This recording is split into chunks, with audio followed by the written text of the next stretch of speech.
اداکارہ شبنم کی مکمل زندگی کی کہانی، کامیابیاں کیسے ہوئیں، اسکینڈلز کون کون سے ہوئے اور ثانیہ کب پیش آیا، ابتدائی زندگی اور تعلیم کہاں سے شروع کی، فلمی کیریئر کا آغاز کب سے کیا، پاکستان فلم انڈسٹری میں عروج کب ملنا شروع ہوا۔ السلام علیکم، انفارمیشن ود سمت کے معزز دوستو، اگر آپ لوگوں نے ابھی تک ہمارے چینل کو سبسکرائب نہیں کیا تو سبسکرائب لازمی کر دیں۔ اداکارہ شبنم کا اصل نام جھرنا باسو تھا اور وہ 17 اگست 1942 کو بنگال کے شہر ڈھاکہ موجودہ بنگلہ دیش میں پیدا ہوئیں۔ ان کا تعلق ایک ہندو بنگالی گھرانے سے تھا اور ان کے والد ایک پروفیسر تھے۔ وہ بچپن سے ہی فنون لطیفہ میں دلچسپی رکھتی تھیں، لیکن ان کے والد چاہتے تھے کہ وہ اعلیٰ تعلیم حاصل کریں۔ شبنم نے اپنی ابتدائی تعلیم ڈھاکہ سے حاصل کی اور بعد میں بنگال کے مشہور تعلیمی ادارے ڈھاکہ یونیورسٹی سے گریجویشن مکمل کیا، اور وہ ایک ذہین طالبہ تھی اور ہمیشہ اپنی کلاس میں نمایاں کارکردگی دکھاتی رہیں، لیکن تقدیر نے انہیں تعلیم کے بجائے فلمی دنیا میں پہچان دیا۔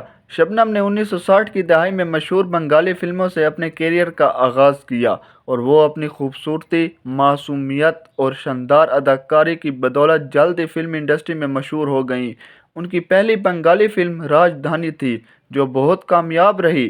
1960 کے آخر میں انہوں نے پاکستانی فلم انڈسٹری میں قدم رکھا اور اپنی پہلی اردو فلم چنڈا 1962 میں جلوہ گر ہوئیں۔ یہ فلم سپر ہٹ ثابت ہوئی اور یوں شبنم کو پاکستان میں شہرت ملنے لگی۔ شبنم کو 1960 اور 1970 کی دہائی میں پاکستان کی سب سے کامیاب ہیروئن مانا جاتا تھا۔ انہوں نے وحید مراد، ندیم محمد علی اور شہد جیسے مشہور اداکاروں کے ساتھ کام کیا اور بے شمار کامیاب فلمیں دیں، جن میں شامل ہیں آئینہ 1977، پاکستانی سنیما کی سب سے زیادہ چلنے والی فلم، امنگ 1974، دوریا 1984، بندش 1980، چاہت 1974، آنچل 1969۔ ان کی سب سے زیادہ جوڑی ندیم کے ساتھ پسند کی گئی اور دونوں نے 50 سے زائد فلموں میں ایک ساتھ کام کیا۔ فلمی دنیا میں کامیاب اداکاروں کے ساتھ اسکینڈلز جڑنا عام سی بات ہے اور شبنم بھی اس سے محفوظ نہ رہ سکی۔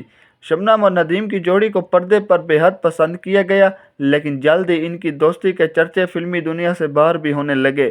کہا جاتا ہے کہ دونوں ایک دوسرے کو پسند کرتے تھے، لیکن چونکہ شبنم پہلے سے شادی شدہ تھی، اس لیے ان کا رشتہ ایک خاص حد سے آگے نہ بڑھ سکا۔ 1980 کی دہائی کے آخر میں جب پاکستانی فلم انڈسٹری زوال کا شکار ہونے لگی تو شبنم نے فلموں میں کام کم کر دیا۔ 1997 میں وہ ہمیشہ کے لیے بنگلہ دیش منتقل ہو گئی اور فلمی دنیا کو خیر آباد کہہ دیا۔ 1988 میں شبنم کے ساتھ ایک ایسا واقعہ پیش آیا جس نے پورے پاکستان کو ہلا کر رکھ دیا۔ ایک دن رات کے وقت کچھ مسلح افراد شبنم کے گھر میں گھس آئے اور ان کے شوہر موسیقار روبن گھوش کو تشدد کا نشانہ بنایا اور مبینہ طور پر شبنم کے ساتھ زیادتی کی۔